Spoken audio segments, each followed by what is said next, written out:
Good evening, my dear students. Good evening, everyone. How are you all? Great? Yeah. Okay. So, as you know, we had started the chapter of body fluids and circulation. We will be continuing this chapter here on. Okay. So, if you have any doubts, meanwhile, please make sure to ask them in the comment box. All right. Yeah. So there's a lot of rain in my area and there might be a network fluctuation. So that's why I have turned off my video. ठीक है, तो बहुत ज्यादा यहाँ पे बारिश हुई है. ओके, नेटवर्क जो है वो फ्लक्चुएट कर रहा है, तो इसीलिए मैंने अपना वीडियो टर्न ऑफ रखा है ताकि मेरी वॉइस क्लियरली आप तक पहुंचे. ठीक है, अगर कोई भी स्टेज में मेरी वॉइस आपको ठीक से सुनाई नहीं देती तो आप मुझे कमेंट सेक्शन में बिल्कुल बता दीजिएगा. ठीक है, चलो. तो बिना किसी देरी के शुरू करते हैं हम लोग बॉडी फ्लूइड्स एंड सर्कुलेशन. ठीक है, तो ये मैंने कुछ क्वेश्चंस रखे हैं जो लास्ट क्लास के हैं. देखते हैं, चलो. Which of the following is considered as the soldiers of the body. ठीक है, तो सोल्जर्स ऑफ द बॉडी किसको कहते हैं हम लोग? ओके, तो देखो बेटा, लंग्स का काम क्या है? हवा को, ऑक्सीजनेटेड एयर को अंदर लेना, कार्बन डाइऑक्साइड वाली हवा को बाहर छोड़ना. ये सोल्जर वाला काम तो है नहीं. कैपिलरीज तो इतने बारीक बारीक ब्लड के वेसल्स होते हैं जो बहुत माइन्यूट होते हैं, जो डिफ्यूजन में काम करते हैं. Red blood cells are cells which make the haemoglobin. ठीक है, जिसके पास हीमोग्लोबिन होता है. तो व्हाइट ब्लड सेल्स आर दो सेल्स जिसमें ग्रैनुलोसाइट्स एंड ए ग्रैनुलोसाइट्स होते हैं. Okay, and they help in the immune system. Okay, creating a very better immune system. Like lymphocytes है, लिम्फोसाइट्स में B lymphocytes and T lymphocytes. ठीक है, चलो. Fish has dash and dash circulatory system. तो fish के पास कौन सा circulatory system है? Open, single open, double closed, single closed. ठीक है, सो बिल्कुल जवाब दीजिएगा यहाँ पे. Fish has, fish has. देखो बेटा, आपको यहाँ पे देख लो तुम. Okay, so patterns of circulation हमने देखा था. ओके, तो सिंगल सर्कुलेशन आप फिशेस में देख सकते हो. ठीक है, फिशेस में आप सिंगल सर्कुलेशन देख सकते हो. ठीक है, तो इतना तो हमको पता चल गया कि सिंगल सर्कुलेशन है. बट ये ओपन है या क्लोज्ड है तुम खुद देख लो. ओके, क्या ये वेसल से डायरेक्ट कैविटीज में पंप आउट कर रहा है ब्लड? नहीं ना, ये पूरा एक वेसल में ही मूव कर रहा है. तो इसका मतलब क्या है? ये ओपन तो बिल्कुल नहीं है, ये क्लोज्ड सिस्टम है. ठीक है, तो क्लोज्ड में भी क्या है? सिंगल है. ठीक है, single circulation, closed. Fish has closed end single circulatory system. ठीक है, तो ये चीज आपको समझ में आ गई. RH factor is named after. Okay, जिसको हम कहते हैं रीसस फैक्टर, ये किसके ऊपर कहा गया है? Monkey, drosophila, rat, man. Very good. Okay, तो monkey is the answer for this question, rhesus factor. Okay, तो रीसस फैक्टर जो है ना बेटा, हाँ, एक मंकी का नाम है जिसको कहते हैं हम लोग रीसस मंकी. तो उस नेम से ही हमने एक्सट्रैक्ट किया है रीसस फैक्टर को. ठीक है, चलो. तो यहाँ पे देख लो आप, RH factor is a protein. Okay, so that can also be called as antigen that is found on the red blood cells. ठीक है, तो हमारे सिलेबस में ना जब हम लोग ब्लड ग्रुपिंग करते हैं तो दो टाइप का ब्लड ग्रुपिंग करते हैं. एक करते हैं हम लोग ABO ब्लड ग्रुपिंग, दूसरा बेस्ड ऑन RH. ठीक है, तो RH एंड ABO सिर्फ दो टाइप के ही ब्लड ग्रुपिंग हम करते हैं. तो इतना करना हमारे लिए काफी है, हमको एक्यूरेट ब्लड ग्रुप मिल जाता है. ठीक है, in if your blood has the protein. Okay, मतलब अगर आपके ब्लड में RH फैक्टर है तो आप RH पॉजिटिव हो, अगर नहीं है तो RH नेगेटिव हो. RH factor is named after the rhesus monkey. Okay, which of the following cation is required for the conversion of prothrombin into active thrombin by thromboplastin? ठीक है, तो ये आपका सवाल है. Options are copper, iron, ferrous, ferric, calcium ion. ठीक है, तो आप सॉरी, अब तो यहाँ पे आप क्या देख सकते थे बेटा? यहाँ पे आई थिंक यहाँ पे है, या. तो here you can see, okay, prothrombin is inactive. हमारे ब्लड में होता है बट इनएक्टिव रहता है. तो ये प्रोथ्रोम्बिन से एक्टिव थ्रोम्बिन बनने के लिए एक एंजाइम है थ्रोम्बोकाइनेस या फिर प्रोथ्रोम्बिनेस. ये एंजाइम एक्टिवेट करता है प्रोथ्रोम्बिन से थ्रोम्बिन को with the presence of calcium ion and by the process of hydrolysis. ठीक है, तो कैल्शियम आयंस का होना बहुत ज्यादा जरूरी है यहाँ पे। ठीक है, तो कैल्शियम आयंस ही प्रोथ्रोम्बिन से थ्रोम्बिन बनाते हैं। नेक्स्ट क्वेश्चन, तो आपको कॉलम 1 से कॉलम 2 में मैच करना है। ठीक है, आप देखो आपके हिसाब से कैसे आप मैच करोगे। ठीक है,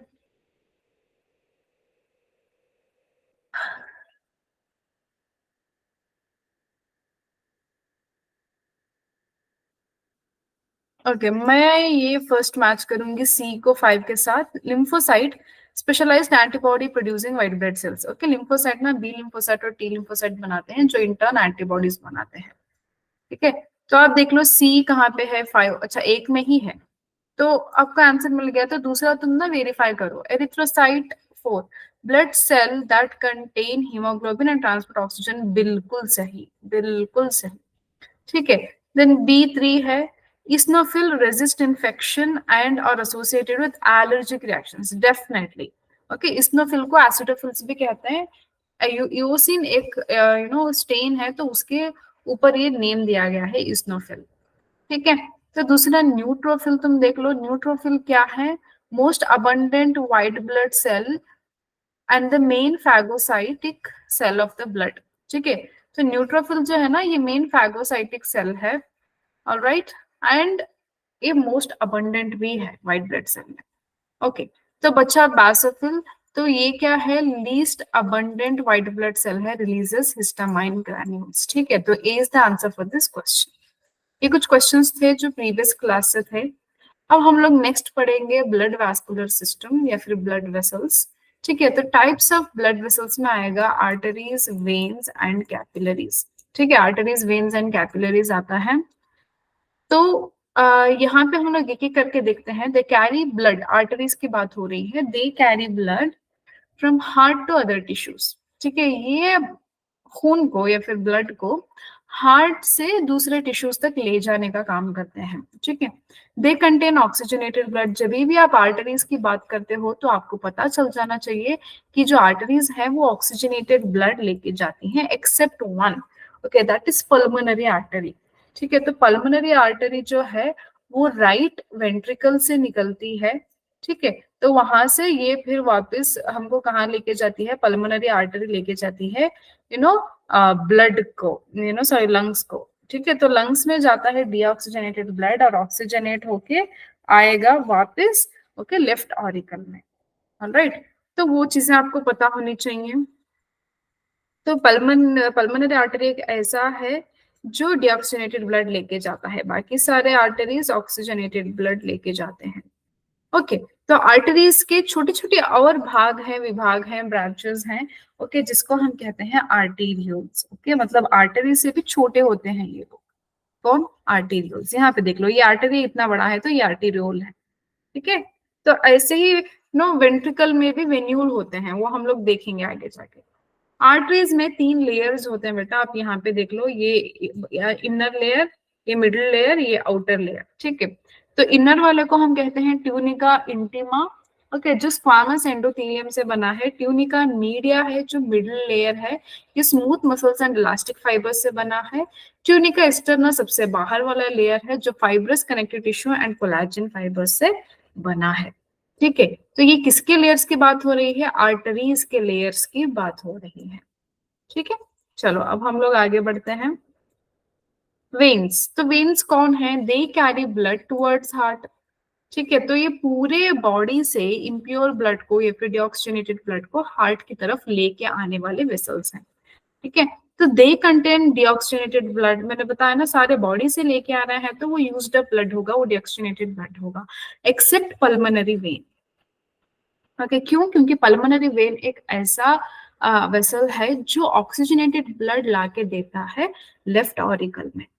ठीक है, then their smaller branches are called venules. जैसे आर्टरीज का हम लोग आर्टेरियोल्स कहते हैं, वैसे ही वेन्स का वेन्यूल्स कहते हैं। Veins are also 3 layer. Okay, वो भी 3 लेयर्स के ही हैं, बट इसमें जो चीज आपको नोटिस करनी है, जो बीच वाली लेयर है ना ट्यूनिका मीडिया, ये कंपैरेटिवली बहुत पतली होती है वेन्स में। ठीक है, चलो तो कैपिलरीज की बात कर लेते हैं। कैपिलरीज बेटा वो हैं, वो पाइपलाइंस हैं जो बहुत पतले होते हैं और ये आर्टेरियोल एंड वेन्यूल को जोड़ते हैं। ठीक है, अब इस डायग्राम में ही देख लो तुम, ये आर्टेरियोल्स हैं जो आर्टरीज के छोटे पाइपलाइंस, ये वेन्यूल है वेन्स के छोटे पाइपलाइन, और इन दोनों को जुड़ के यहाँ पे बनता है ये पतला सा वेसल जिसको हम कहते हैं कैपिलरीज। ठीक है, चलो तो अब बेटा हम लोग पढ़ते हैं स्ट्रक्चर ऑफ हार्ट। ओके, तो हार्ट के स्ट्रक्चर को भी हम पढ़ते हैं अभी एक एक करते हुए। ओके, तो यहाँ पे आप देख लो, heart is mesodermally derived organ located in mediastinum. Okay, तो हार्ट बेटा कौन से स्ट्रक्चर से डिराइव होके आया है? ये मीसोडर्मली, मतलब जब हम लोग एम्ब्रियो में थे, ओके, तो हमारा जब एम्ब्रियोजेनेसिस हो रहा था तो ह्यूमंस में 3 लेयर्स बनते हैं, ओके, जिनको हम कहते हैं 3 जर्म लेयर्स। ठीक है, तो उसको हम कहते हैं एंडोडर्म, मेसोडर्म एंड एक्टोडर्म। तो बीच वाला जो लेयर है मेसोडर्म, उसमें से ओरिजिनेट आता है होके हार्ट। ठीक है, तो ये अब लोकेट कहाँ हुआ है? ये लोकेट हुआ है मीडियास्टिनम में। तो बेटा आपको मैंने breathing and exchange of gases में बताया था, जो वर्टिब्रल कॉलम होती है, ओके, तो उसके आगे वाला जो एरिया होता है जिसको हम कहते हैं थोरैसिक कैविटी या फिर थोरैसिक चेम्बर। तो थोरैसिक चेम्बर में पेयर ऑफ लंग्स होते हैं। ठीक है, तो उन लंग्स के एकदम बीच में होता है हमारा हार्ट। ठीक है, तो मैंने आपको बताया था लेफ्ट वाला थोड़ा मोटा होता है, शॉर्टर होता है। ओके, तो सॉरी, लेफ्ट वाला पतला लंबा होता है, राइट वाला थोड़ा शॉर्टर और मोटा होता है। ठीक है, तो ये क्यों होता है? क्योंकि हार्ट को अकोमोडेट कर सके इसलिए। ऑलराइट, चलो तो अब कौन सा एक लेयर है जो पूरे हार्ट की प्रोटेक्शन करता है? उसको हम कहते हैं pericardium. Okay, so heart is protected by double layer pericardium. Okay, the pericardial space. Okay, तो जैसे हमने वहां पे पढ़ा था लंग्स में, तो लंग्स का भी एक प्रोटेक्टिव लेयर है जिसको हम कहते हैं प्लूरा। ओके, तो प्लूरा में 2 लेयर होते थे, आउटर उसको बाहर वाले को हम कहते हैं पेराइटल, इनर वाले को विसरल। तो यहाँ पे भी बाहर वाले को हम लोग पेराइटल कहते हैं, इनर वाले को विसरल कहते हैं। एंड दोनों के बीच में ना एक फ्लूइड होती है जिसको हम कहते हैं पेरिकार्डियल फ्लूइड। ठीक है, तो एक स्पेस है, वो स्पेस में फ्लूइड होता है, तो उसको हमने कह दिया पेरिकार्डियल फ्लूइड। ठीक है, तो ये क्यों होती है? जब हमारा हार्ट पंपिंग करता है, कॉन्ट्रैक्शन रिलैक्सेशन करता है, तो फ्रिक्शन की वजह से मेम्ब्रेन्स डैमेज ना हो जाए, इसीलिए होती है। ठीक है, चलो तो अब हम लोग देखते हैं स्ट्रक्चर ऑफ हार्ट। तो हार्ट हैज 4 चेम्बर्स। तो हार्ट के पास 4 चेम्बर्स हैं, 2 ऊपर वाले ऑरिकल्स, 2 नीचे वाले वेंट्रिकल्स। ठीक है, तो टोटल 4 हो गए। ओके, द वॉल्स या फिर हम कहते हैं cardiac muscles of the ventricles are much thicker than that of auricles. ठीक है बेटा, आप इस डायग्राम में देखो तो आपको क्या समझ में आता है? जो वेंट्रिकल्स हैं उनका जो मसल्स है, जिसका मस्कुलेचर भी कहते हैं, इसके जो मसल्स हैं बहुत मोटे हैं ऑरिकल की कंपैरिजन में। ऑरिकल में तो बहुत पतले हैं, ओके, वेंट्रिकल में बहुत मोटे हैं। तो आप इस पे लॉजिक लगाओ क्यों मोटे हैं? क्योंकि बेटा जो वेंट्रिकल है वही कॉन्ट्रैक्ट होता है, तो सारा ब्लड पंप आउट होता है हार्ट से पूरे बॉडी तक।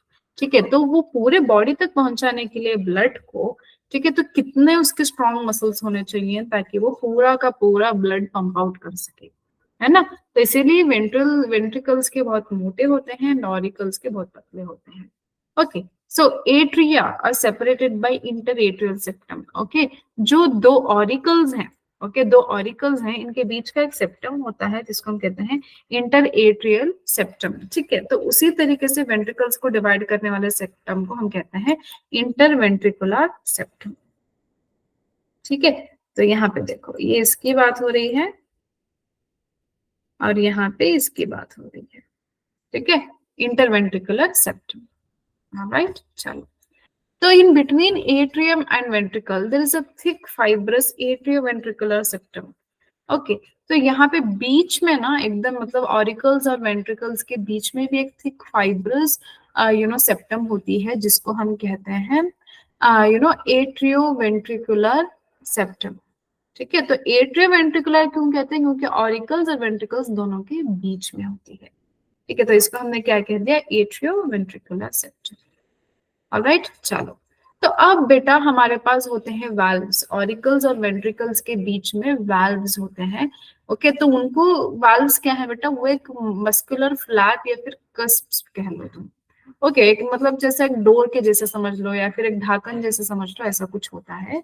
ठीक है, तो यहाँ पे तुम देख लो, राइट राइट एट्रियम और राइट वेंट्रिकल के बीच में होता है तीन कस्प्स। ठीक है, जिसको हमने कह दिया ट्राइकस्पिड वाल्व। ओके, तो उसी तरीके से लेफ्ट ऑरिकल और लेफ्ट वेंट्रिकल में क्या प्रेजेंट है।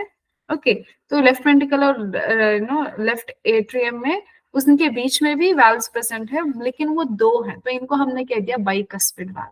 तो प्लीज याद रखना, बाइकस्पिड वाल्व को मित्रल वाल्व भी कहते हैं।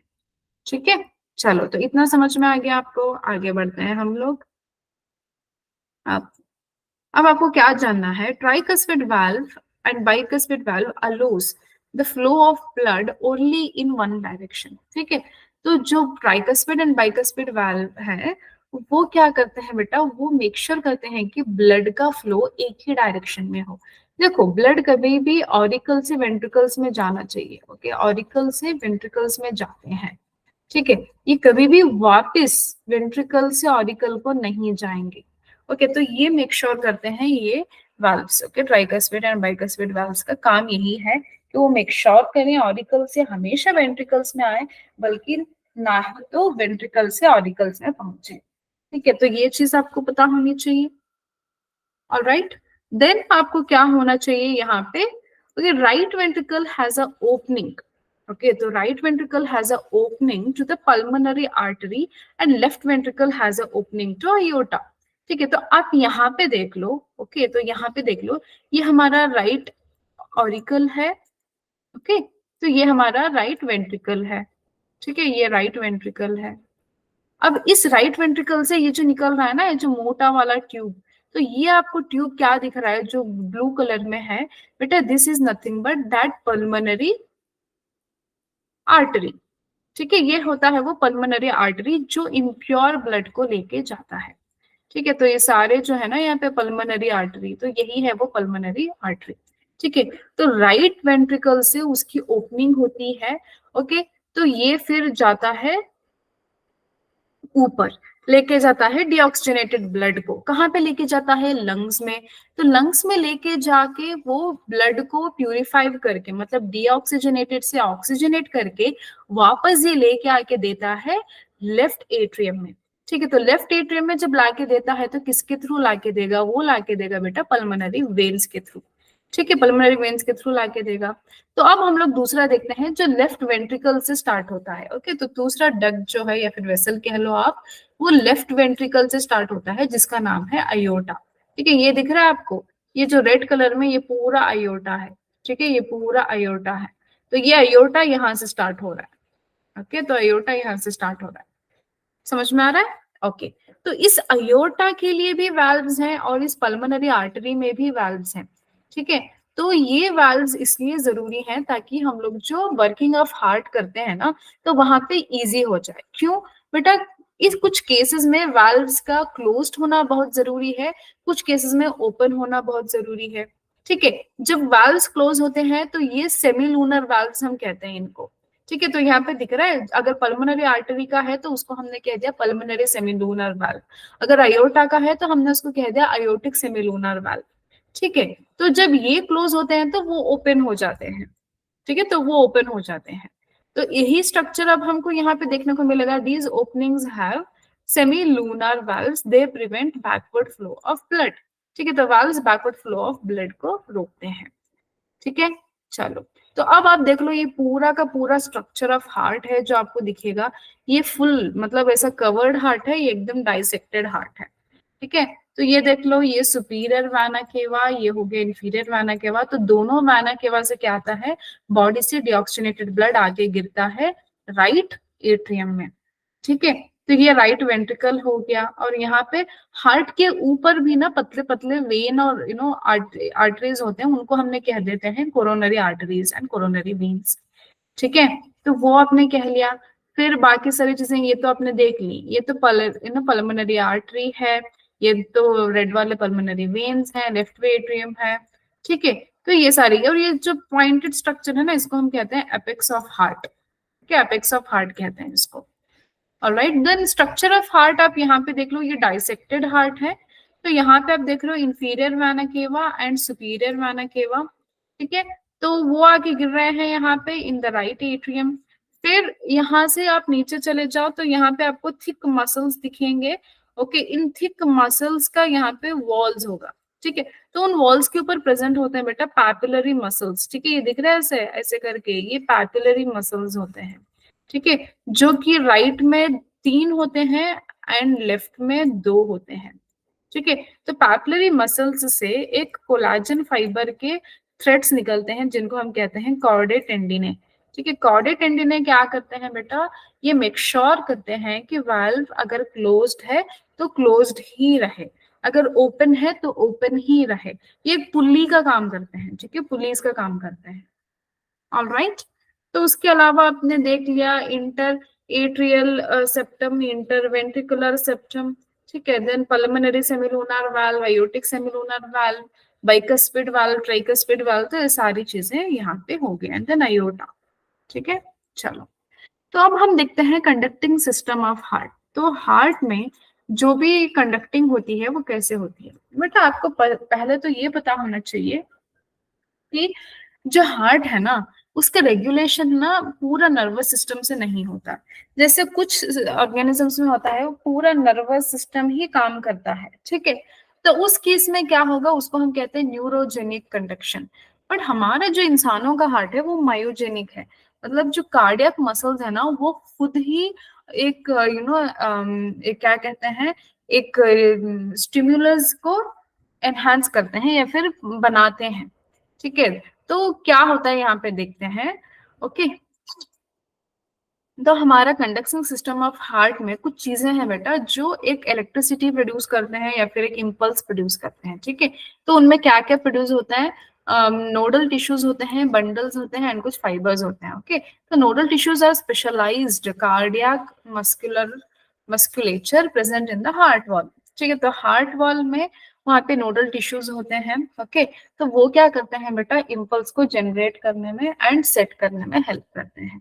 तो there are two types of nodal tissues, एक होता है सैन जिसको हम कहते हैं साइनो एट्रियल नोड, एक होता है एवियन, ओके, जिसको हम एवी नोड भी कहते हैं या फिर atrio ventricular node. Okay, so SAN कहाँ पे होता है, upper, okay, upper corner of right atrium to the right side. ये देखो, ये राइट साइड है, ये लेफ्ट साइड है। ठीक है, ये राइट साइड है और ये लेफ्ट साइड है। तो यहाँ पे आप देख लो तो राइट साइड के अपर पोर्शन में होता है। ओके, यहाँ पे वॉल की तरफ। ठीक है, इसको कहते हैं सैन। एंड एवियन कहाँ पे होती है, एवियन होती है एकदम नीचे। ओके, तो जो राइट ऑरिकल है उसके एकदम नीचे होती है, तो यहाँ पे प्रेजेंट होती है। ऑलराइट, तो in the lower left corner of the right atrium close to the atrioventricular septum. Clear. Okay, तो अब हमको देखना है कि क्या कहाँ से कहाँ पे जाता है। ठीक है, तो अब क्या होता है बेटा, जो सैन है ना वो इम्पल्स जनरेट करता है। ठीक है, ये इम्पल्स जनरेट करता है ताकि सारे जो ऑरिकल्स हैं वो कॉन्ट्रैक्ट हो जाएं। ओके, तो सैन का काम क्या है, ये बेटा इम्पल्स जनरेट करता है ताकि पूरा right atrium and left atrium contract करें। ठीक है, तो जब ये इम्पल्स पहुंचता है एवियन नोड को या फिर एट्रियोवेंट्रिकुलर नोड को, तो तब क्या होगा, तब आप देखोगे, ओके, तो तब आप देखोगे कि वहां पे जो इम्पल्स सैन में जनरेट हुआ था वो उसको फिर एम्पलीफाई कर रहा है और उसको मॉडिफाई कर रहा है। ठीक है, तो SAN is a pacemaker, इसको हम कहते हैं पेस मेकर। तो एवियन को हम कहते हैं पेस सेटर। ठीक है, ये मॉडिफाई करके एम्पलीफाई करके सेट करता है। अब ये जो एट्रियो वेंट्रिकुलर सेप्टा है ये क्या करेगा बेटा, ओके, तो एट्रियो वेंट्रिकुलर सेप्टा, तो उसके ऊपर आपको एवियन नोड देखने को मिलेगा। ठीक है, तो अब यहाँ पे देख लो तुम। ओके, ये एवियन नोड है आपका। Okay, so this is avian node, दिख रहा है आपको एवियन नोड। ठीक है, तो अब ये नोड क्या करेगा, ये बेटा इम्पल्सेस जनरेट करके ये नीचे लेके जाएगा, ठीक है, तो ये यहाँ पे लेके जाएगा, तो इसको हम कहते हैं एवी बंडल, ठीक है, एट्रियो वेंट्रिकुलर बंडल। ओके, तो एट्रियोवेंट्रिकुलर बंडल से राइट एंड लेफ्ट फाइबर्स निकल जाते हैं एंड दूसरे बंडल ब्रांचेस निकलते हैं, ठीक है, ये लेफ्ट बंडल ब्रांच है, राइट बंडल ब्रांच ऑफ एवी, ठीक है। तो इस लेफ्ट और राइट से क्या निकलते हैं, towards the ventricle corners पुरकिंजे fibres निकलते हैं, ठीक है। तो ये पुरकिंजे फाइबर क्या करते हैं बेटा, ये एक्चुअली हेल्प करते हैं for the contraction of ventricles, ठीक है, तो वेंट्रिकल्स का कॉन्ट्रैक्ट करने में वो बहुत ज्यादा हेल्प में आते हैं, ठीक है। तो यहाँ पे देख लो तुम, ये पुरकिंजे फाइबर्स हैं जो कॉन्ट्रैक्ट करवाते हैं, ठीक है। तो ये यहाँ पे समझ में आई, तो ऐसे ये कंटिन्यू होता है। अब आप इसको बंडल ऑफ हिस कहते हो। बंडल ऑफ हिस में क्या क्या आता है, AV bundle, Purkinje fibre plus left and right AV bundles, ठीक है। तो in the ventricular wall it breaks up into minute fibers called Purkinje fibers. These fibers along with the bundles are known as bundle of His, ठीक है। I hope this is clear. अब क्या हो रहा है, तो नोडल टिश्यूज जो है वो जनरेट करते हैं बेटा एक्शन पोटेंशियल। तो मैंने कहा ना, तो ये मायोजेनिक पोटेंशियल जनरेट करते हैं जो सैन से जनरेट होता है। तो इसके लिए कोई और बाहर से ब्रेन से निकला हुआ कोई न्यूरॉन की या नर्वस सिस्टम की जरूरत नहीं होती, ये अपने आप ही करता है। वो अलग बात है कि वर्किंग ऑफ हार्ट को तुम ज्यादा जोर पंप करो, तुम धीरे पंप करो, ये कौन कहता है, ये ब्रेन कहता है, रेगुलेशन में हम लोग पढ़ेंगे। लेकिन अल्टीमेटली जो भी हार्ट का काम है वो करने के लिए हार्ट ही खुद ही को इंस्ट्रक्ट करता है, ठीक है। तो नोडल टिश्यूज जो जनरेट करते हैं एक्शन पोटेंशियल, वो कोई बाहर स्टिमुलाई से नहीं होते, वो सेल्फ एक्साइटेबल कहते हैं या फिर ऑटो एक्साइटेबल भी होते हैं, ठीक है। तो अब जो सैन है वो इनिशिएट करता है एंड मेंटेन करता है contraction of heart by generating action potential, ठीक है। तो ये एक्शन पोटेंशियल जनरेट करता है, इसीलिए इसको पेस मेकर कहते हैं। तो 70 से 75 बार ये जनरेट करता है इम्पल्स फॉर अ मिनट, एक मिनट में 70 to 75 टाइम्स, ठीक है। आप एवरेज निकाल लो तो 72 आप लिख सकते हो, एक नंबर अगर लिखना चाहो तो, ठीक है, एक नंबर लिखना चाहो तो आप 72 एवरेज निकाल के लिख सकते हो, ठीक है। तो इसीलिए इसको पेस मेकर कहते हैं। तो चलो अब कुछ क्वेश्चन है, सॉल्व कर लो। Heart is covered by peritoneum, pleural membrane, pericardium, visceral membrane. Which do you think is a correct answer here? बताइए बताइए।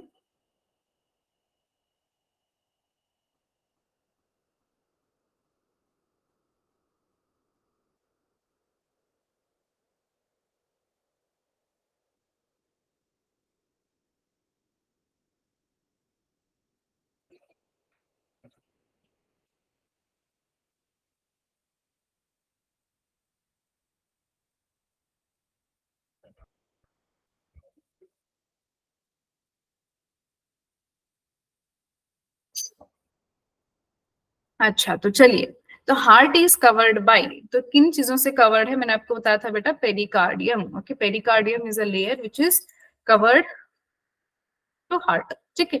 तो अब हमने स्ट्रक्चर ऑफ हार्ट देखा, फंक्शनिंग ऑफ हार्ट देखा, अब हम देखेंगे कार्डियक साइकिल, मतलब कैसे ये साइकिल होता है, जो हम लोगों को साउंड आता है ना लब डब, वो साउंड कैसे जनरेट होता है एंड उसका क्या फंक्शन है, क्या क्या चीजें होती हैं, सब हम लोग अभी देखेंगे, ठीक है। तो कार्डियक साइकिल में देखो बेटा, it is the cyclic contraction and relaxation, ठीक है। तो यहाँ पे कॉन्ट्रैक्शन होता है, रिलैक्सेशन होता है हार्ट का, ताकि ब्लड को पंप कर सके, ठीक है। तो फेजेस ऑफ कार्डियक साइकिल में कौन से फेजेस हैं? फर्स्ट होता है बेटा जॉइंट डायस्टोल, दूसरा होता है एट्रियल डायसिस्टोल एंड थर्ड होता है वेंट्रिकुलर सिस्टोल, ठीक है।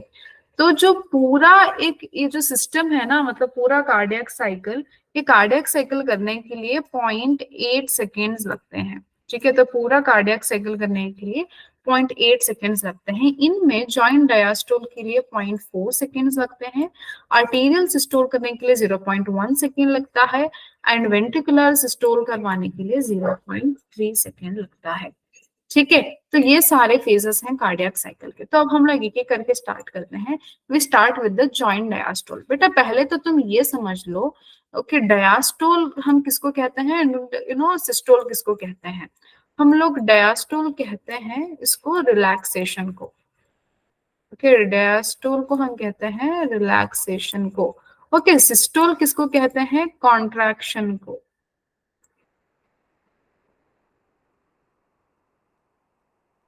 ओके, सिस्टोल हम कहते हैं कॉन्ट्रैक्शन को। ठीक है, तो अब यहाँ पे देख लो, तो जॉइंट डायस्टोल क्या है? ये it is a relaxed state of all the heart chambers when the bicuspid when the tricuspid and bicuspid valves open from the pulmonary vein and vena cava, blood flows into left and right ventricles। ठीक है, तो अब क्या होता है respectively through left and right atria. देखो बेटा, तो अब हमको क्या करना है, सुपीरियर वेना केवा और इंफीरियर वेना केवा से हमको कहाँ पे लेके जाना है? राइट एट्रियम में। ठीक है, एंड देन यहाँ पे पल्मोनरी वेन से हमको ब्लड कहाँ पे लेके जाना है? ऑक्सीजनेटेड ब्लड लेफ्ट एट्रियम में। तो अब क्या होगा समझ लो, यहाँ पे जॉइंट डायस्टोल है, सारे लोग यहाँ पे रिलैक्स कर रहे हैं, सारे चेम्बर्स रिलैक्स कर रहे हैं। ठीक है, तो रिलैक्सिंग के टाइम पे क्या होता है, तो समझो एट्रियम, दोनों ही एट्रियम रिलैक्स कर रहे हैं और दोनों ही वेंट्रिकल्स भी रिलैक्स कर रहे हैं। तो इस टाइम पे क्या होता है, जो दोनों cuspid and bicuspid tricuspid valve है वो ओपन होते हैं। ओके, तो ब्लड जो है ना वो आराम से राइट ऑरिकल से राइट वेंट्रिकल को पहुंचता है, लेफ्ट ऑरिकल से लेफ्ट वेंट्रिकल को पहुंचता है। ठीक है, तो इस टाइम पे जो सेमिलूनर वाल्व्स होते हैं ये क्लोज्ड होते हैं। ठीक है, तो ये होते हैं बेटा क्लोज्ड। क्यों? क्योंकि इनको ओपन रखना है। तो देखो बेटा, जब वाल्व्स होते हैं तो सेमिलूनर वाल्व्स क्लोज होते हैं, जब सेमिलूनर वाल्व्स क्लोज होते हैं तो बाइकस्पिड वाल्व ओपन होते हैं। तो ये वाइस वर्सा काम चलता रहता है। ठीक है, तो semilunar valves are closed at this stage. चल, तो एट्रियल या फिर हम कहते हैं उसको ऑडिकुलर सिस्टोल। अब डायस्टोल में क्या हुआ, सब कुछ रिलैक्स कंडीशन में था, वो 0.4 सेकेंड्स के लिए हुआ था। ठीक है, तो वो हुआ। अब क्या हो रहा है, ये सब रिलैक्स है। ओके, तो खून कहाँ कहाँ पे है? लेफ्ट ऑरिकल में है, राइट ऑरिकल में है, लेफ्ट वेंट्रिकल में भी है, राइट वेंट्रिकल में भी है, वाल्व्स भी ओपन है ताकि ऑरिकल से वेंट्रिकल्स तक आए। सेमिलूनर वाल्व्स क्लोज है। अब हम लोग जो एट्रियल सिस्टोल की बात कर रहे हैं, तो यहाँ पे ऑरिकल्स का कॉन्ट्रैक्शन होगा जो 1 सेकेंड के लिए होता है। जो ऑरिकल्स है ना राइट एंड लेफ्ट, तो ये दोनों लोग कॉन्ट्रैक्ट करते हैं। ठीक है, ये दोनों कॉन्ट्रैक्ट करते हैं। ये कैसे कॉन्ट्रैक्ट होंगे? जब सैन जनरेट करता है एक्शन पोटेंशियल को, तो ये क्या करेगा, अब दोनों ऑरिकल्स को या फिर एट्रिया को कॉन्ट्रैक्ट कराता है। इसको हम कहते हैं एट्रियल सिस्टोल। ओके, तो ये क्या करता है, this increases the flow of blood into ventricles by 30%। तो आपको क्या पता था, जॉइंट डायस्टोल में ऑलरेडी 70% का ब्लड फिल हो गया था। ठीक है, तो यहाँ पे कितना परसेंट का ब्लड फिल हो गया था वेंट्रिकल्स में? 70% का ब्लड ऑलरेडी फिल हो गया था। क्यों? क्योंकि वाल्व्स ओपन थे। जो बच्ची कुछ ही कसर थी, तो वो क्या हो गई, जब एट्रिया ने कॉन्ट्रैक्ट किया तो पूरा 100% हो गया विद द 30% इंक्रीज। तो पूरा ब्लड एट्रिया से भी वेंट्रिकल्स में पहुंच गया। ठीक है, तो इसको हमने कह दिया एट्रियल सिस्टोल या फिर ऑरिकुलर कॉन्ट्रैक्शन। ठीक है, तो ऑरिकुलर कॉन्ट्रैक्शन हमने कह लिया। तो इसमें आप क्या कह सकते हो, देखो वाल्व्स भी ओपन है, तो ऑरिकल और राइट ऑरिकल और लेफ्ट वेंट्रिकल से पूरा का पूरा ब्लड 30% जो था वो इंक्रीज करता है to make it as 100% blood. Now it is in a ventricle. अब सारा 100% ब्लड वेंट्रिकल में है। ठीक है, तो अब क्या होगा, जो सैन से जनरेट हुआ एक्शन पोटेंशियल, ओके, वो कहाँ पहुंच जाएगा? वो पहुंच जाएगा एवी नोड में। ओके, तो एवी नोड में पहुंच जाने के बाद वो क्या करेगा, उसको एम्पलीफाई करेगा, मॉडिफाई करेगा, एवी बंडल में भेजेगा, फिर वहां से पुरकिंजे फाइबर्स। तो सारा बंडल ऑफ हिज जो है ना, ये क्या करेगा, ये बेटा इम्पल्स जो जनरेट हुआ है उसके इम्पैक्ट में आके ये कॉन्ट्रैक्ट करता है। तो दोनों वेंट्रिकल्स राइट एंड लेफ्ट ये दोनों कॉन्ट्रैक्ट करते हैं। इसी को हम कहते हैं वेंट्रिकुलर सिस्टोल। तो अब आपको यहाँ पे क्या याद रखना है, जब ये वेंट्रिकुलर सिस्टोल होता है तो दोनों bicuspid valve and tricuspid valve close रहते हैं। क्यों? क्यों क्लोज रहते हैं बेटा? क्योंकि जो ब्लड है वो इम्प्योर ब्लड या फिर डीऑक्सीजनेटेड ब्लड वो जाएगा पल्मोनरी आर्टरी के थ्रू, और जो ऑक्सीजनेटेड ब्लड है जो लेफ्ट वेंट्रिकल से आया था वो अयोर्टा के थ्रू बाहर जाएगा। तो अब ये कैसे जाएगा पल्मोनरी आर्टरी एंड अयोर्टा से, तो वहां पे सेमील्यूनर वाल्व्स जो है ना, एट अयोर्टा का एंड देन पल्मोनरी आर्टरी का, वो ओपन रहेंगे बट वाल्व्स क्लोज रहेंगे। ठीक है, तो अब ये एक्चुअली हमको कहलाता है वेंट्रिकुलर सिस्टोल, जो कॉन्ट्रैक्शन ऑफ वेंट्रिकल है। ओके, तो वाल्व्स क्लोज रहेंगे क्योंकि backward flow of blood into atria को प्रिवेंट कर सके। During this the atria undergo diastole. जब वेंट्रिकल्स कॉन्ट्रैक्ट होते हैं तो यहाँ पे एट्रिया रिलैक्स्ड रहते हैं। ठीक है, तो ये चीज आपको पता होनी चाहिए। हाँ, तो अभी मैंने जो बताया ना वो यहाँ पे लिखा हुआ है, देखो। Ventricular systole increases the ventricular pressure causing the closure of tricuspid and bicuspid valve due to the attempted backflow of blood into the atria. लेकिन सेमिलूनर वाल्व्स तो ओपन है, क्यों? क्योंकि डीऑक्सीजनेटेड ब्लड एंटर करेगा पल्मोनरी आर्टरी में from right ventricle, and जो oxygenated blood है वो आयोटा में एंटर करेगा फ्रॉम लेफ्ट वेंट्रिकल। ठीक है, तो ये चीज समझ में आ गई आपको। Then the ventricles now relax. ठीक है, अब क्या हो गया, वेंट्रिकुलर सिस्टोल हो गया, कॉन्ट्रैक्ट कर गया, सारे पुर्किंजे फाइबर्स ने इंपल्स पास कर दिया। तो अब ये सब हो जाने के बाद, ब्लड पंप हो जाने के बाद, वेंट्रिकल्स अब क्या करेंगे, ये अगेन वेंट्रिकुलर डायस्टोल में पहुंच जाते हैं। ओके, सो अब क्या होगा, जो प्रेशर जमा था वेंट्रिकुलर सिस्टोल के लिए वो भी गिरेगा। Okay, the pressure falls causing the closure of semilunar valves and opening of bicuspid and tricuspid valve। क्यों सेमिलूनर वाल्व को क्लोज करना है एंड कस्पिड वाल्व्स को खोलना है? क्योंकि बेटा जब वेंट्रिकुलर कॉन्ट्रैक्शन हुआ था तो ऑरिकल्स में डायस्टोल हुआ था। ठीक है, तो सारा का सारा ब्लड ऑरिकल्स में जमा था। अब क्या हो गया, अब वेंट्रिकुलर सिस्टोल होने के बाद जब डायस्टोल आता है तो जो भी blood right and left atrium में जमा था, अब वो कहाँ पे आएगा, वो आएगा वेंट्रिकल्स में। ठीक है, तो 70% तो ऐसे ही आ जाएगा बिकॉज जो प्रेशर फॉल होता है, वाल्व सेमिलूनर वाल्व क्लोज होते हैं, बाइकस्पिड वाल्व ओपन होते हैं, तो ऐसे 70% आ जाता है। बाकी तो बाकी जब ये फिर से नया साइकिल स्टार्ट होता है तो वहां पे एट्रियल कॉन्ट्रैक्शन होगा, दैट इज ऑरिकुलर सिस्टोल। तो वहां पे अगेन 30% की जो भी बची कुची कसर है वो पूरी होती है। ठीक है, तो this is all about ventricular systole and diastole. Clear? तो अब यहाँ पे देख लो कहाँ से शुरुआत होती है। आप पहले देख लो बेटा, वेंट्रिकुलर डायस्टोल से देख लो। ठीक है, तो पहले पूरा ब्लड यहाँ पे, डायस्टोल मतलब यहाँ पे रिलैक्सेशन में है, तो सारा ब्लड ऑरिकल्स में आया, फिर ऑरिकल से वेंट्रिकल्स में गया, तो 70% तो भरा ही था। फिर क्या हुआ, एट्रियल सिस्टोल स्टार्ट हुआ, सान ने एक्शन पोटेंशियल को जनरेट किया। ओके, देन जनरेट करने के बाद यहाँ पे ब्लड जो है वो 30% वापस चला गया वेंट्रिकल्स में। ठीक है, देन क्या हुआ, फिर वेंट्रिकल्स का कॉन्ट्रैक्शन हुआ, तो सारे सेमिलूनर वाल्व्स ओपन थे और बाइकस्पिड ट्राइकस्पिड वाल्व्स क्लोज्ड थे, तो ब्लड पंप हो गया।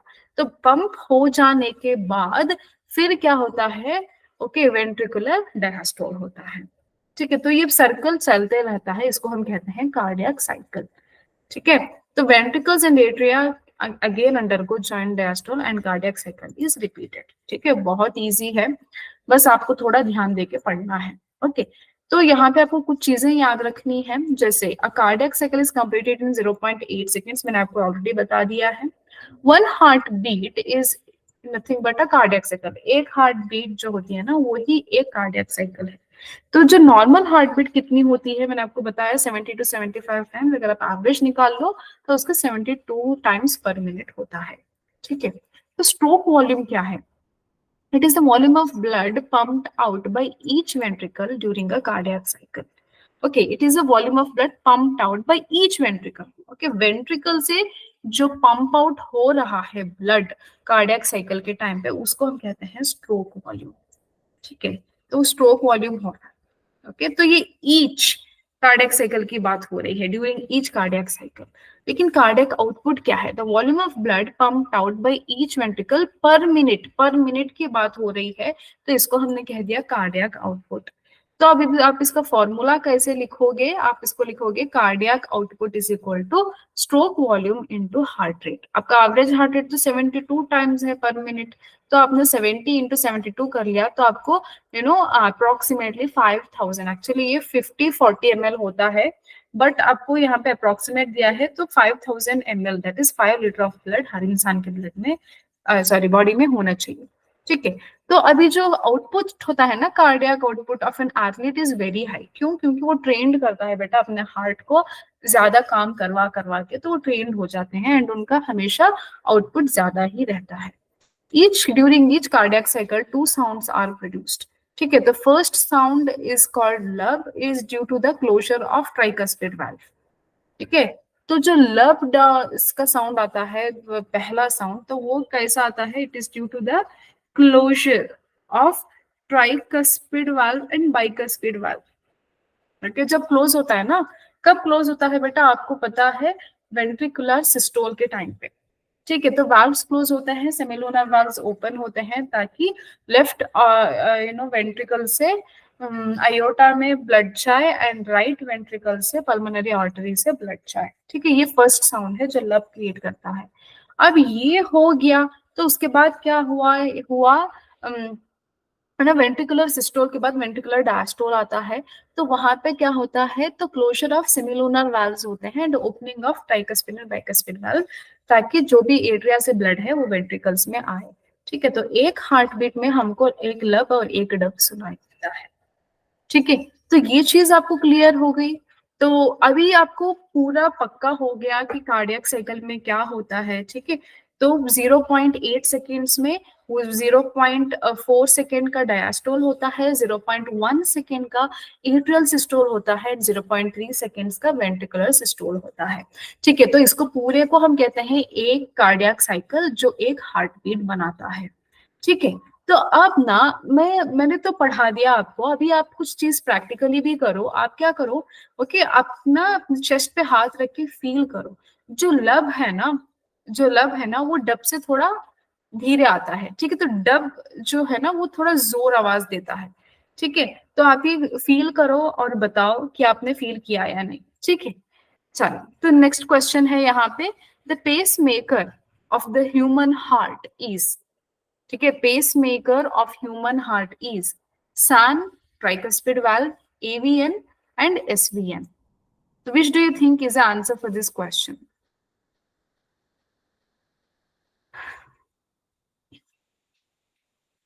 यस, बताइए।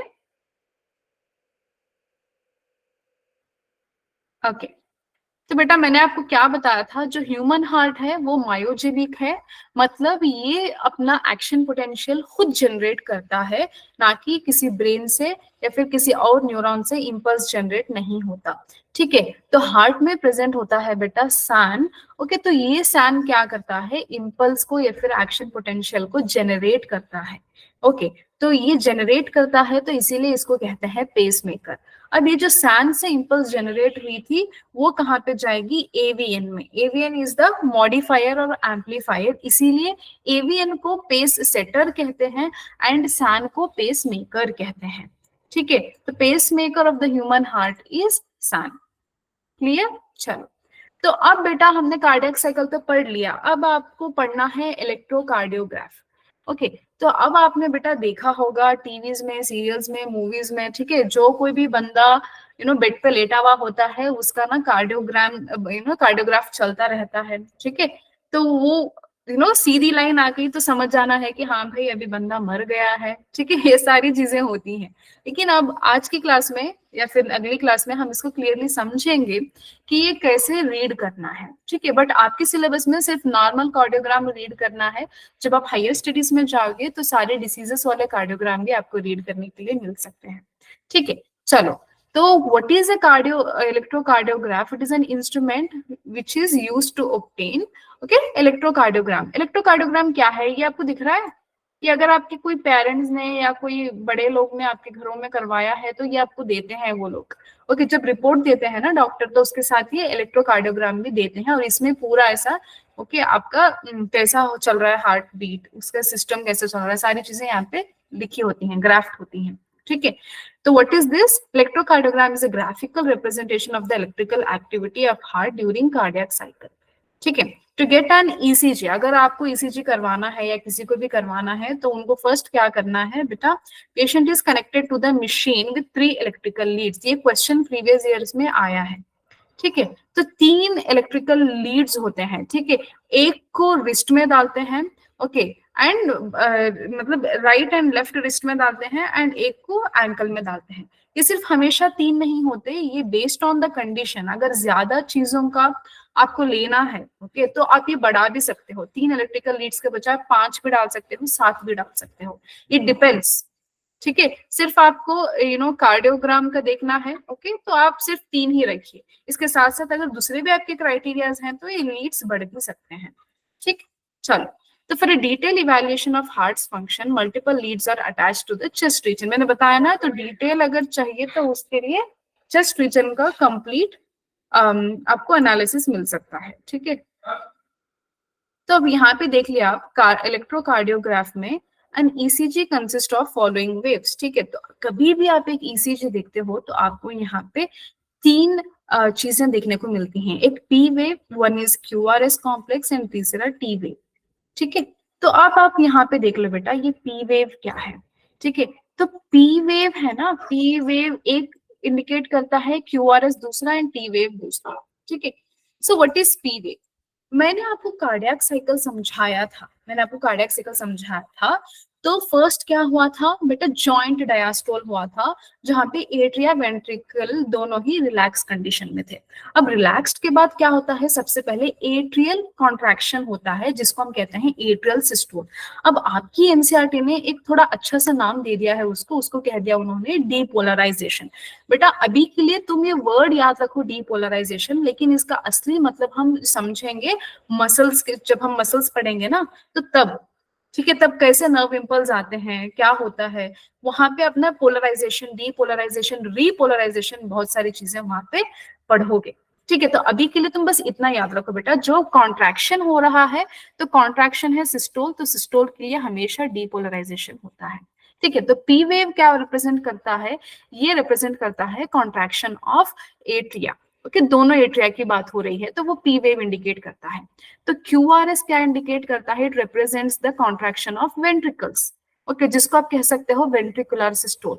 ओके, तो पी वेव होता है 0.1 सेकेंड के लिए, ओके, क्यूआरएस होता है 0.3 सेकेंड के लिए, मैंने आपको बताया था।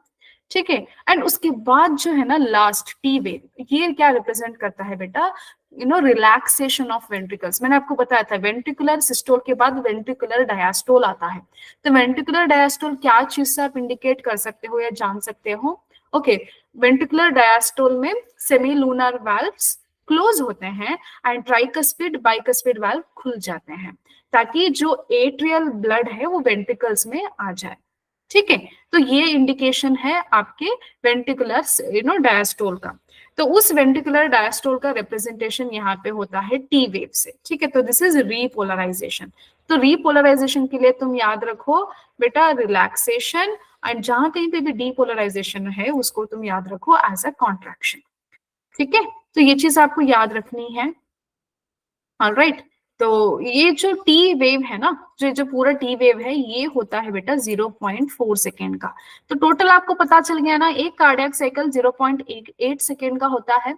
ओके, एट्रियल सिस्टोल होता है 0.1 सेकेंड, क्यूआरएस जो वेंट्रिकुलर सिस्टोल है, वेंट्रिकल का कॉन्ट्रैक्शन, वो होता है 0.3 सेकेंड के लिए। एंड टी वेव जो है ना, अगेन ये जॉइंट डायस्टोल भी आप कह सकते हो इसको, ये बनाता है जो 0.4 सेकेंड का होता है। तो टोटल 0.8 सेकेंड। ठीक है, तो अब ये जो आपकी बुक ने दिया है ये नॉर्मल इलेक्ट्रो कार्डियोग्राम है, बट इसमें अगर डिविएशंस आ गए, कुछ भी ऊपर नीचे हो गया या कुछ भी उल्टा सीधा हो गया, तो वो क्या इंडिकेट करता है, मतलब आपको कोई बीमारी है, कुछ एबनॉर्मेलिटी है, कोई तो आपको डिसीज है। ठीक है, तो ये सारी चीजें आपको पता चलती हैं। क्लियर? तो ये बेटा इसके ऊपर क्वेश्चन हमेशा आता है, हर साल आता है, लाइक लिटरली हर साल आता है। इस चैप्टर में ना बहुत इंपॉर्टेंट क्या है आपको पता होना चाहिए, इलेक्ट्रोकार्डियोग्राम, ठीक है, इलेक्ट्रोकार्डियोग्राम आपको हमेशा यहाँ से क्वेश्चन निकलता है। उसके अलावा बेटा आपको पता होना चाहिए जो मायोजेनिक पोटेंशियल है, मैंने आपको बताया था एक्शन पोटेंशियल जो सान क्रिएट करता है, वो पता होना चाहिए। And the structure of heart बहुत जरूरी है। ओके, मैंने आपको एक्स्ट्रा भी बताया था जो एनसीईआरटी में नहीं है, वो सब आप याद रखिएगा। ठीक है, चलो। तो डबल सर्कुलेशन, बेटा मैंने आपको कहा था जैसे फिशेस में सिंगल सर्कुलेशन होता है, बट हम ह्यूमंस में डबल सर्कुलेशन होता है। तो इसका मतलब क्या है डबल सर्कुलेशन का मतलब? ओके, तो यहाँ पे देख लो, it is the circulation in which blood flows through the heart twice for completing its circuit. मतलब उसका जो पूरा होता है ना, जो पाइपलाइन उसकी खत्म करने के लिए ये ब्लड है ना हार्ट से 2 बार गुजरता है। ओके, ब्लड ना हार्ट से 2 बार गुजरता है, इसीलिए इसको कहते हैं डबल सर्कुलेशन। तो इसमें फर्स्ट वाला है पल्मोनरी सर्कुलेशन, दूसरा है सिस्टमिक सर्कुलेशन। हमेशा याद रखो बेटा, pulmonary is related to lungs, मैंने आपको ये लास्ट चैप्टर में अच्छे से बताया था। ठीक है, पल्मोनरी का मतलब लंग्स याद रख लो। ठीक है, तो अब क्या होता है पल्मोनरी सर्कुलेशन में, आपको मैंने बताया था हमारा जो इम्प्योर ब्लड है वो पल्मोनरी आर्टरी से जाएगा लंग्स में, लंग्स में सिंपल डिफ्यूजन होके ऑक्सीजन लेगा, कार्बन डाइऑक्साइड बाहर देगा, वो फिर आएगा हार्ट में थ्रू वो आएगा वापस पल्मोनरी वेन से। ओके, पल्मोनरी वेन से कहाँ पे आके गिरेगा? लेफ्ट एट्रियम में। ठीक है, ये पूरा जो पार्ट है ना, इसको हम कहते हैं पल्मोनरी सर्कुलेशन। ठीक है, इसको हम कहते हैं पल्मोनरी सर्कुलेशन। अब क्या होगा, जो वो ऑक्सीजनेटेड ब्लड आके गिरा था ना, ओके, तो जो ऑक्सीजनेटेड ब्लड आके गिरा था राइट एट्रियम में, ये अब जाएगा लेफ्ट वेंट्रिकल को, और ये अयोटा के थ्रू बाहर जाएगा एज अ ऑक्सीजनेटेड ब्लड। तो अयोटा से पूरी बॉडी में जाएगा, पूरे बॉडी के टिश्यूज में पहुंचेगा। तो अब इसके पास ऑक्सीजन ज्यादा था, तो ये सिंपल डिफ्यूजन करेगा टिश्यूज के पास जाके। ठीक है, तो ऑक्सीजनेट से डीऑक्सीजनेटेड होके ये पूरे बॉडी से निकाल के लाता है blood through inferior vena cava and superior vena cava. फिर ये आके कहाँ पे गिरेगा? ये आके गिरेगा राइट एट्रियम में। ठीक है, तो राइट एट्रियम से फिर ये डीऑक्सीजनेटेड ब्लड आएगा राइट वेंट्रिकल में। अब ये right ventricle through pulmonary artery deoxygenated blood वापस लेके जाता है टू लंग्स। ठीक है, तो अब आपको यहाँ पे क्या समझ में आया? जो ऑक्सीजनेटेड ब्लड है वो पूरी बॉडी से लेके फिर वापस कहाँ पे लेके आया? राइट एट्रियम में। तो इसको हम कहते हैं सिस्टमिक सर्कुलेशन। एंड जो राइट वेंट्रिकल से डीऑक्सीजनेटेड ब्लड ऑक्सीजनेटेड होके लेफ्ट एट्रियम में आके गिर रहा है, इसको हम कहते हैं पल्मोनरी सर्कुलेशन। ओके, तो पल्मोनरी सर्कुलेशन में डीऑक्सीजनेटेड ब्लड ऑक्सीजनेट होके आता है, सिस्टमिक सर्कुलेशन में ऑक्सीजनेटेड ब्लड डीऑक्सीजनेट होके आता है।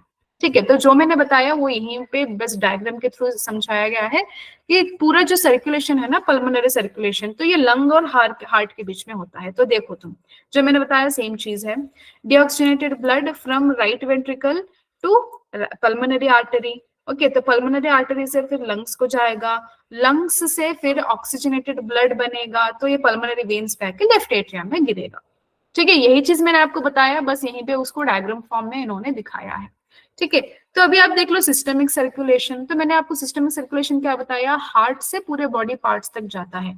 तो ऑक्सीजनेटेड ब्लड जो लेफ्ट वेंट्रिकल में था वो अयोटा से कहाँ पे जाएगा? पूरे आर्टरीज में जाएगा, आर्टेरियोल्स में जाएगा, कैपिलरीज में जाएगा, फिर टिश्यूज में जाएगा।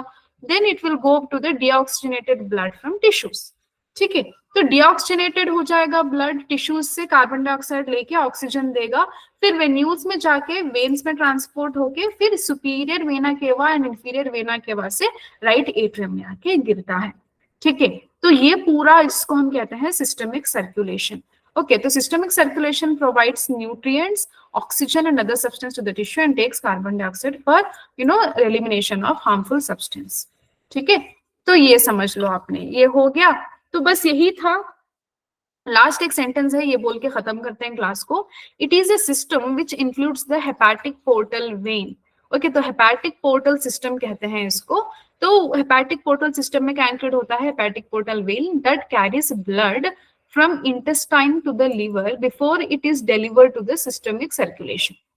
ठीक है, तो कोरोनरी वेसल्स वही इंक्लूड होते हैं कोरोनरी सिस्टम में, सर्कुलेटरी सिस्टम में, that circulate blood to form the cardiac musculature. इसके बारे में मैं थोड़ा आपको कल ज्यादा डिटेल में समझा के ये थोड़ा बताऊंगी। बेटा कार्डियक सिगल तो वैसे खत्म हो गया, बस आपको ये बताना है hepatic portal system and coronary circulatory system, एक डायग्राम के थ्रू, वो कल बताऊंगी, ठीक है। तो बेटा हो गया समझा के, तो क्वेश्चंस हैं थोड़े आंसर कर लो। Pulmonary vein carrying oxygenated blood, okay, opens into, तो जो ऑक्सीजनेटेड ब्लड है पल्मोनरी वेन से ओपन होके आता है, तो वो कहाँ गिरता है? वो आके गिरता है लेफ्ट ऑरिकल में, ठीक है। देन अरे रे किधर चला गया भाई, हाँ, the opening of auricles into ventricles on the right side is guarded by which valve, okay. तो तुम देख लो, opening of auricles into ventricles on the right side, तो राइट साइड की बात हो रही है तो वो बिल्कुल ट्राइकस्पिड है। अगर लेफ्ट साइड की बात होती तो बाइकस्पिड होता, ओके। बाइकस्पिड का दूसरा नाम क्या है? मित्राल वाल्व, ठीक है। तो ये सारे रॉन्ग ऑप्शंस हैं, तो राइट वाला है ना, उसको गार्ड करने वाले ट्राइकस्पिड वाल्व्स होते हैं, ठीक है। So that's all for this class. If you have any doubts you can ask me or else you are free to leave. Thank you for attending the class. कुछ doubt है समृद्धि?